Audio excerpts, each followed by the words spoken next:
39 ধারায় অপরাধ। এই অপরাধের সাজা আছে 1 বছরের কারাদণ্ড, জরিমানা আছে 50,000 টাকা। আপনি আপনার অপরাধ স্বীকার করেন যে আজকে আপনার কোনো চার্ট প্রদর্শন করতে পারেন নাই? আজকে আপনাকে সতর্কতামূলক 2,000 টাকা ফাইন করলাম। কোন কোন রুটের গাড়ি আপনার? তালিকা তো দেখছি না, মূল্য তালিকা তো এখানে রাখা হয় নাই। না, মূল্য তালিকা তো রাখতে হবে, বাধ্যতামূলক। এটা কি বলতে বুঝছেন? আপনার তো মন মতো বললে হবে না। আমরা বারবার এটা প্রচার করি, বিআরটিও বলে, এটা তো আপনাকে রাখতে হবে। দেখি আজকে কয়েকটা টিকিট বিক্রি দেখি করেছেন। আপনাদের কাউন্টারগুলো এই যে এইগুলো দেখান, এগুলো বিক্রিত টিকিট না? না, এগুলো বিক্রিত টিকিটের মুড়ি কপিগুলো দেখান।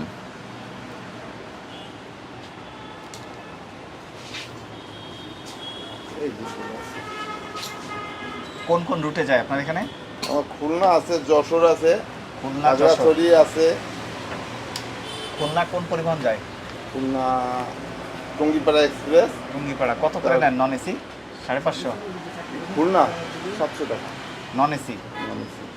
এসি 800 টাকা। বিআরটির চারটা তো রাখেন নাই, অন্য সময় কত করে? এই একই ভাড়া, এর ভাড়া বাড়ে নাই। টুঙ্গিপাড়া এক্সপ্রেস। হানিফ, আপনাদের তো অনলাইনেও সেল হয়? সব কম্পিউটার, অনলাইন, প্রিন্ট কপি সবই। এটা কয় তারিখে যাবে জার্নিটা? আজকে দিয়েছি, 14 তারিখ। সকালে গেছে। পালকি বিভিন্ন পরিবহনের আছে, হ্যাঁ, বিভিন্ন পরিবহনের মধ্যে। কিন্তু আপনি যে কাজটা করেছেন, মূল্য তালিকা তো দৃশ্যমান জায়গায় প্রদর্শন করেন নাই। কমিশন এজেন্ট তো, যার কারণে আমাদের Commission agent অনেক আপনার ticket- অনেকগুলো পরিবহন তো। পরিবহন যতই হোক, রুট তো আপনার সেম, অল্প কটা রুট, এই তালিকাটাই আপনার বানাতে হবে, ঠিক আছে? এই যে মূল্য তালিকা প্রদর্শন না করা, আইনে বলা আছে 1 বছরের কারাদণ্ড অথবা 50,000 টাকা জরিমানা। তো আপনার কি এটা ভুল হয়েছে? হ্যাঁ, জি স্যার, আপনার কি আমার ভুল আগে জানা ছিল যে এটা দিতে হবে? হয়েছে। মূল্য তালিকা থাকে স্যার, অবশ্যই। তাহলে এটা আপনি তো অবহেলা করছেন, আইনও অমান্য করছেন। এটা কিন্তু করা যাবে না। এখন তো সারা বছরই আপনাকে রাখতে হবে। আমার ঘর মালিকরা আজকেই বলবো, আজকে ঘর মালিক না, এখন আপনি আছেন, আপনাকেই আজকে আমরা আইনের আওতায় আনছি, ঠিক আছে? আপনি সতর্ক করে আপনাকে মাত্র 1,000 টাকা জরিমানা করছি। আপনি এখনই ব্যবস্থা নেবেন, কারণ এখন প্রত্যেক দিনই আমাদের মনিটরিং হবে। এর পরের দিন যদি আমরা খবর পাই বা এই হয় যে এখানে নেই, তাহলে বড় শাস্তির আওতায় আনবো, ঠিক আছে? কোন কোন রুটে চলেন আপনাদের?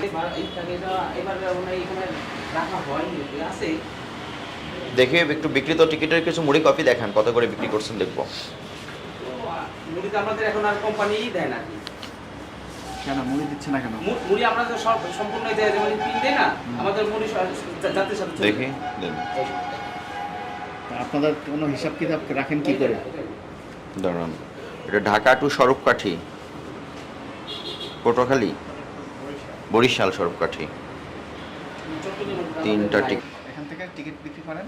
এটা আমাদের চিটাগাং কাউন্টার, এটা ঢাকা, চট্টগ্রাম, চট্টগ্রাম, কক্সবাজার। আচ্ছা। টার্মিনাল গাবতলী ধরেন?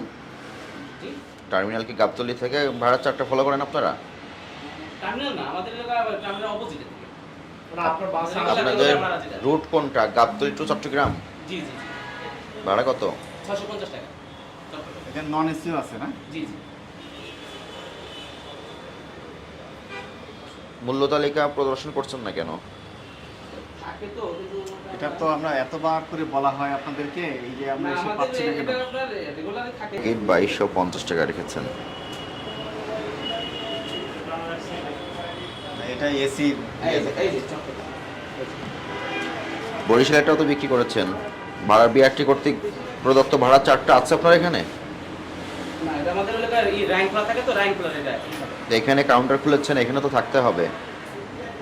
বহন ভাড়া একটা সেবা, বিআরটি কর্তৃক এই সেবার মূল্য নির্ধারণ করে দেওয়া হয় এবং এই মূল্য চার্টটা আপনাদের কাউন্টারে প্রদর্শন করতে হবে, এটা নিয়ম। কিন্তু আপনাদের কাউন্টারে আমরা মনিটরিং এসে দেখলাম আপনারা এই চার্টটা প্রদর্শন করেন নাই। দাঁড়ান, যে আমাদের আছে না থাকলে হবে না, বুঝতে পারছেন? এটা দৃশ্যমান জায়গায় লটকিয়ে রাখতে হবে। আচ্ছা, আপনি এখন আছে এবং বলে একটা হবে না। ভোক্তাধিকার সংরক্ষণ আইনের